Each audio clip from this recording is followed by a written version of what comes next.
3 years ago, a guy named Marcus had $11 in his checking account when his car transmission died. Repair cost? $2,200. He didn't have it, so he put it on a credit card at 29% interest, and he's still paying it off today. Here's the thing. Marcus made $58,000 that year. This wasn't a money problem. It was an emergency fund problem. And by the end of this video, you're going to know exactly how to make sure that never happens to you. Let's be honest about where most people actually stand. Over half of Americans can't cover a $1,000 emergency without borrowing, selling something, or going into debt. Not because they're irresponsible, because nobody ever showed them a system. So when the car breaks down, or the ER visit happens, or the layoff hits, there's no cushion. Just panic, and a credit card with a brutal interest rate doing the talking. An emergency fund fixes that. It's not about being rich. It's about having 3 to 6 months of essential expenses sitting somewhere safe and boring, so when life throws a punch, you don't go into free fall. Starting from zero feels impossible. It's not. It just takes a sequence, 4 steps in order. Let's build it. First, stop aiming at save money. That's too vague to actually do. You need a number. Start small. Your first target isn't 6 months of expenses. It's $1,000. That's your Stop the Bleeding fund, enough to cover most small disasters without touching a credit card. Here's how you find your real number after that. Write down your bare bones monthly costs: rent, groceries, utilities, minimum debt payments, insurance. Say that comes out to $2,400 a month. Multiply by 3 and your full emergency fund target is $7,200. That's it. That's the finish line, not infinity. Not as much as possible. A specific number you're working toward, broken into a smaller first checkpoint of $1,000, then the full amount after. Vague goals get abandoned. Specific numbers get hit. Now, where does the first 1,000 come from when you're starting at zero? 2 places, cutting and selling. Open your bank app right now and look at the last 30 days. Subscriptions you forgot about, food delivery fees, the gym you haven't visited since January. For most people, that's $40 to $100 a month hiding in plain sight.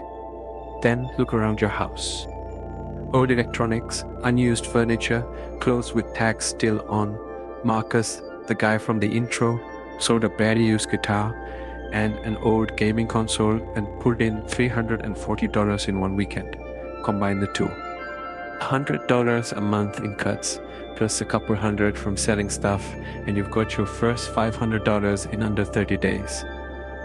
That's half your initial goal before you've even gotten a single paycheck involved. This next step is the one that actually makes it stick, because willpower runs out. Automation doesn't. Open a separate savings account. Not your checking account. A different bank entirely is even better, so it's slightly annoying to access. Out of sight keeps it out of temptation. Then set up an automatic transfer for the day after you get paid. Even $50 a paycheck. If you're paid every 2 weeks, that's 26 transfers a year. $1,300 completely on autopilot, without you making a single decision after you set it up once. The psychology here matters. You never decide to save. The money's gone before you can spend it. People who automate their savings save, on average, far more over a year than people who try to save manually, because manual means relying on memory and motivation, and automatic means relying on nothing.